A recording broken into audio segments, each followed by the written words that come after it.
اور سن لو، جو حساب ہم سے لے رہے ہو وہ تو نواز شریف کا بیٹا ہے، ہم نواز شریف کے کارکن ہیں، حساب لینے والوں ہم تمہارا یوم حساب بنا دیں گے۔ جنہوں نے بھی حساب لیا ہے اور جو لے رہے ہیں، کان کھول کے سن لو، ہم نے چھوڑنا نہیں تم کو۔ آج حاضر سروس ہو، کل ریٹائر ہو جاؤ گے۔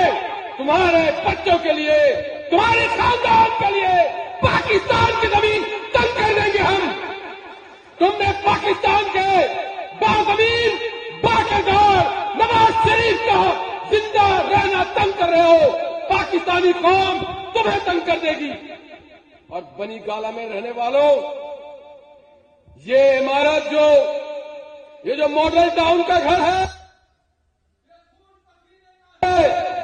یہ یہودی سرمایہ سے نہیں بنا، یہ جمائمہ کے پیسے سے نہیں بنا، یہ محمد شریف کے تھے محنت کش کے پیسے سے بنا ہے، اور یہ قوم تمہارے لیے بھی زمین تنگ کر دے گی۔